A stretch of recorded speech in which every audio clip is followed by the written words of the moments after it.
Clayton, what's the latest status on the coaching staff? Yeah, well, we've been able to get the majority of the staff in place.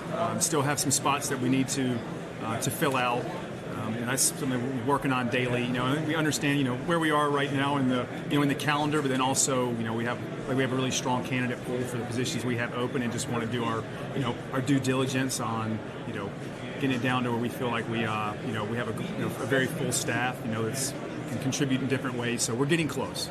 Is it 1, 2 assistant hitting coaches, assistant pitching coach? If you can kind of specify. So we have our base coaches we are looking to fill out, as well as assistant pitching coach, bullpen coach.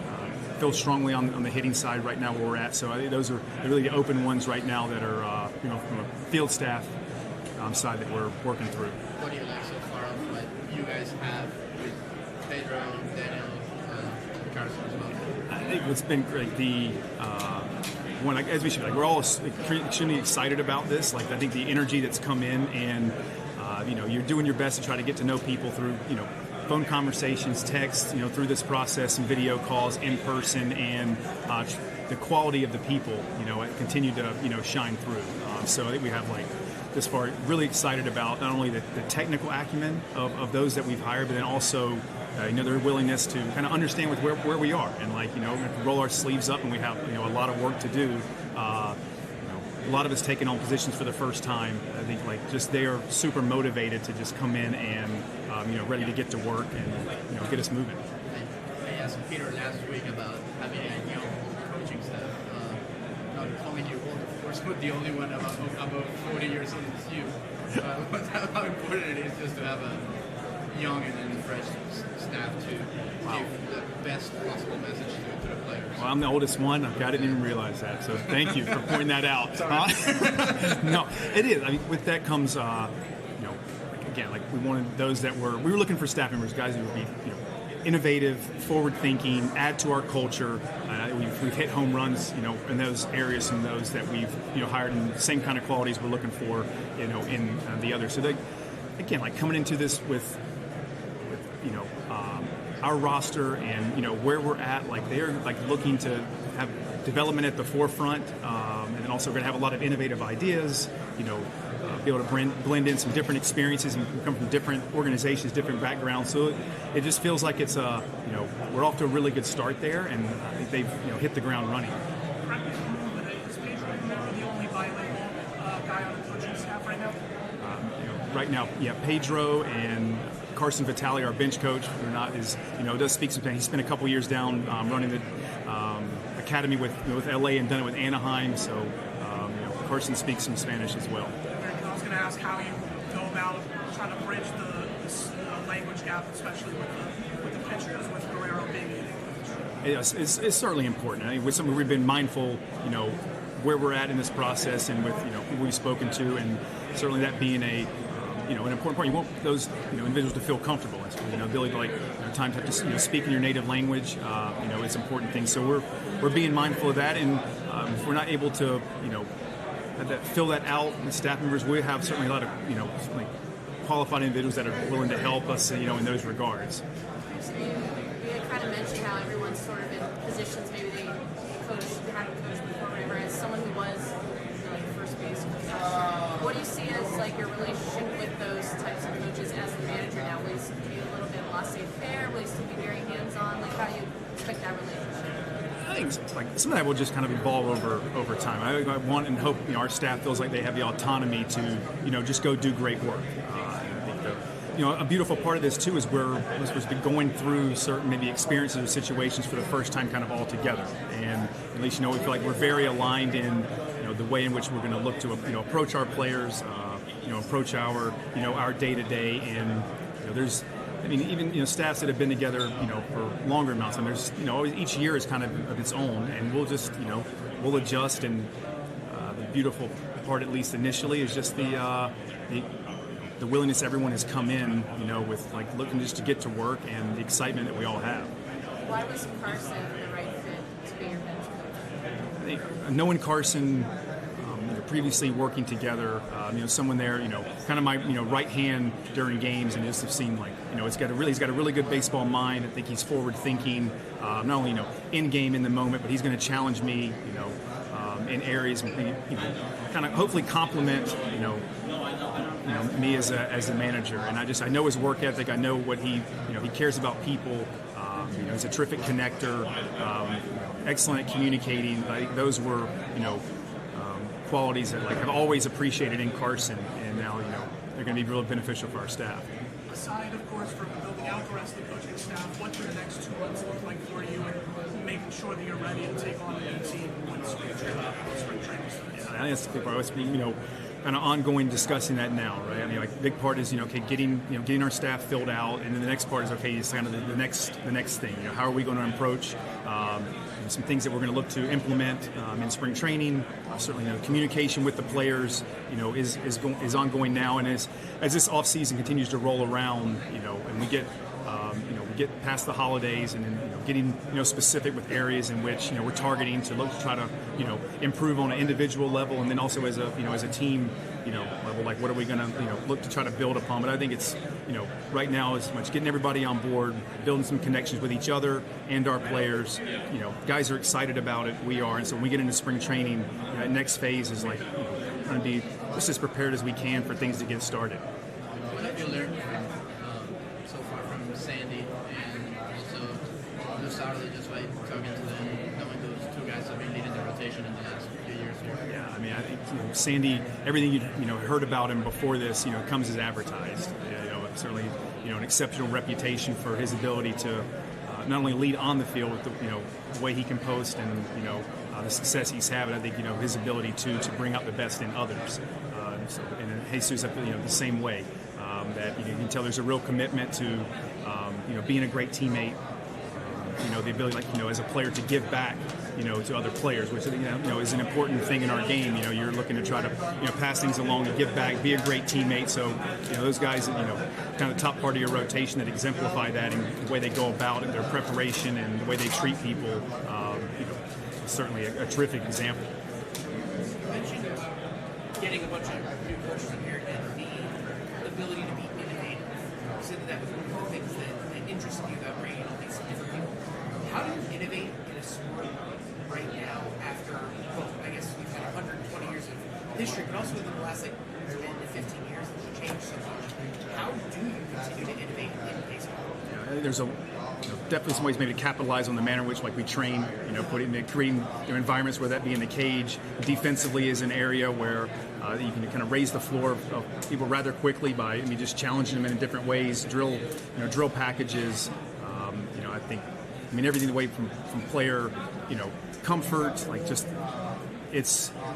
we just are at a point where it's exciting that I'm going to maybe look at things as they always have been, or at least we're going to be challenging ourselves to kind of what's next. It wasn't long ago where shifting was a crazy idea, and now what that looks like now, I think we just have some areas we can capitalize on, the training aspect and the environments that we create for guys to improve.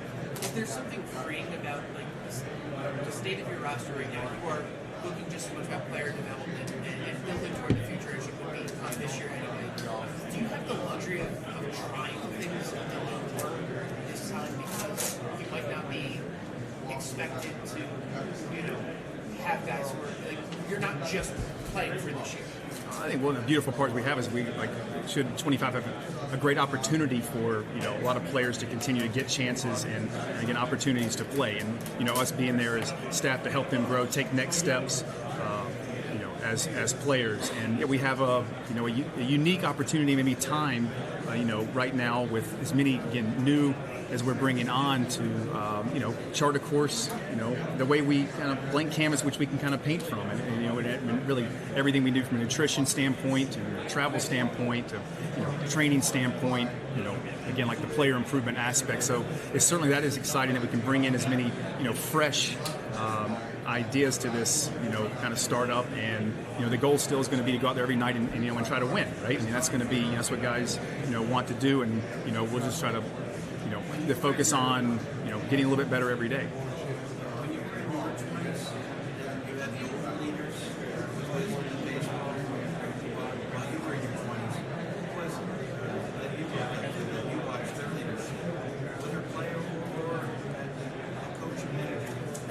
I'm thinking back some of the guys who were really influential on me as a young coach. Luis Rivera, long time coach in the big leagues with Toronto. He was great. I had him as a minor league manager. Just a terrific person, and I've been fortunate enough the last 4 years closely, more intimately, and previous 5 years of Dave Roberts, certainly very influential on me, and I think just the manner in which he treats people and the consistency in which he showed up to the ballpark each day, with a real desire for us to push our guys to get better, with also a sense of urgency of the timing of that. So I think it's Dave's been a big influence on me, and I think back to my more minor league playing days in my early mid-20s, Luis Rivera. The roster could change, obviously, by spring training, but have you already started thinking of what the lineup could be, the starting rotation, and if so, are there any, not locks, but things that are clear in your mind, like Xavier at the top of the lineup?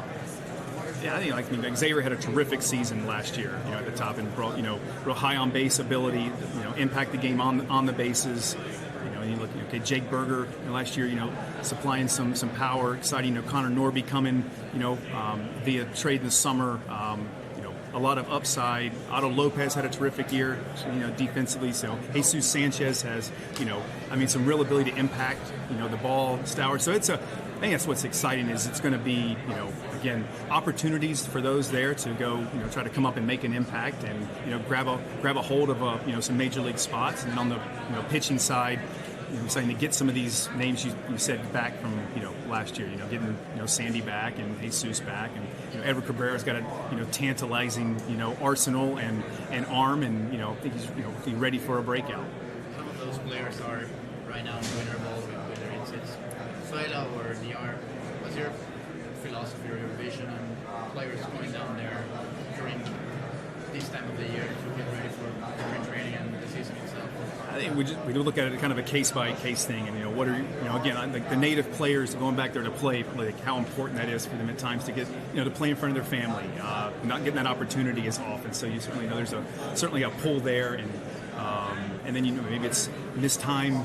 If there was missed time during the season as a way to accumulate some at bats, or just kind of get into a more a challenging environment where your performance does matter. Winter ball, it's important down there, and a chance to go compete against real competition. Definitely has some benefits for setting guys up for next year. And I think just always are kind of weighing the upside downside. When some of those opportunities come up. Where are you guys as a coaching staff, some of the areas you guys are going to stress or try to see improvement from this year? Where you guys obviously aren't here, but so next year, whether it's defense, the team's struggling with it, pitching. Yeah, that's one thing looking at our run prevention being an important aspect of us, having success here, and the defense is a big part of that. So definitely looking to just raise the floor of our defense as a whole. Hitting cutoff men, making the routine plays routine. Collecting outs that we should. Especially with a pitching staff. You hope you get a benefit of some better help this year. You get some guys that are have some experience under their belt, and they're going to need us to play solid defense. And then on the offensive side, the ability to leave them out controlling the strike zone, and just making the at bat quality as a whole, top to bottom. There, and that's you're just trying to create as much pressure on an opposing pitcher and staff as you can by working a good at bat, swinging at what you want to, kind of passing the baton to the next individual in the lineup. Is there any communication with any of the outgoing guys on the last staff, gauging certain players that you're going to be coaching now? What makes a certain player go? What makes a certain player get the most out of that? I think we have fortunate, our PD leadership group that has spent some time, is here. Certainly, lean on them, because you want to try to get what makes someone tick. What type of coaching style has maybe worked in the past. Is this particular individual, in what ways can you challenge them? What ways can you push them? Those that are still in our organization that have some history with players certainly have leaned on and will continue to lean on them for a bit more of an intimate feel and what those relationships have been like. Have you gotten into the process, whether it's you in conjunction with the front office, like Xavier Edwards, where you give him the shot at shortstop, like Norby, where it's sticking at third for now? Are those things that you guys have made decisions on yet? No, those aren't things that we've specifically really got down and plotted out. so much like time is with everybody getting on has been trying to fill things out, and then also now once we get everybody in place, us kind of gelling, coming together, and wanting to put out there what we are going to really make important for our our group coming into 25. A lot of those discussions will be continuing to have as we get closer. Is there a player that you're most maybe looking forward to see what he can improve next season? I know you mentioned some, but unrelated question. I'm really excited about Edward Cabrera, and again, just had the chance for the last few years, a few opportunities where you're competing against him, and just kind of know what guys, in those hitters meetings, they weren't fans of having to, kind of go up there and take that at bat, and again, it's young, great stuff. Like there's so much more in that in the tank there, and so I think he's a really exciting one for me, just because the upside is so big, and I feel like hey, it's gonna not everybody's path to success is linear, right? And so, but it's real ability that can win major league games. It's like the consistency has been the biggest problem for him so far. Knowing the type of stuff that he has and how devastating it could be for a hitter. Obviously, I don't know if there's an answer for how do you get consistency, but what would the message be for Cabrera just to try to get it done? I think he's not the only one that has walked that path, maybe where the initial few years of your major league career maybe don't go as planned, or it's choppy, whether that's health or, like you said, inconsistency in performance. So everyone still believes big time in the arm, and it'll be great for Daniel Mosco's pitching crew to get a chance to get in there with Edward, and hopefully we're able to provide him the kind of support and some tangible things he can take, and like I said, just lead to some more consistent performance, because this is real ability.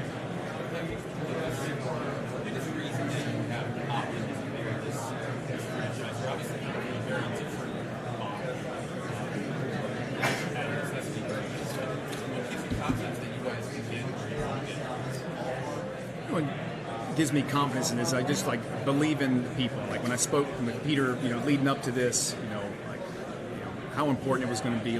Just somewhat, the culture here, and this sometimes gets blown out to the clubhouse culture. I think things here were great. You talk to guys, they enjoyed each other, and even through a difficult season, maybe for us to create some environments where we're taking where these players are right now and putting them in positions to again elevate their game. I think player development has kind of always been that's what I've been doing for most of my professional career, and really enjoy that, and the chance to watch young people grow as players on the field and off the field, and so that's exciting. And then to bring in a group of staff and have front office personnel that view it the same way.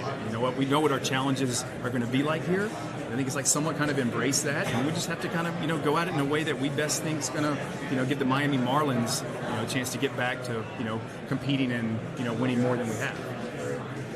Aside from the win-loss record, what would you consider a successful first season for you? What are some of the things you'd hope to achieve? I think you see growth is from our group. You said some of the areas we talked about. Us defensively on the bases, offensively as some of the things our staff are making important. Are we seeing some some growth and some elevation in those areas? And the individual players taking the what is the next step from a performance standpoint, grabbing hold of some of these opportunities that are going to be there.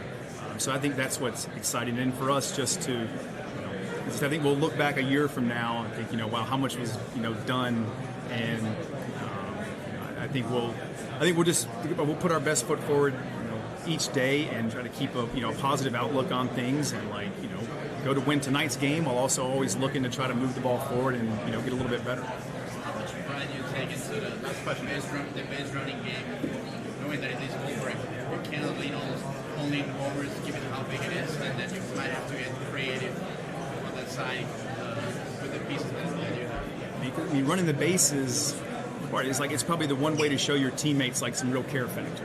In today's game, with some of the rule changes that have been enacted, we've seen some of the aggressiveness across baseball, go up, and there's got to be so many different ways you need to find a way to score runs, and on the bases is one. Let's get more guys on the bases. Let's be really intentful and understanding, hey, how important the extra 90 feet is going to be. Not just stealing bases, but going first to third.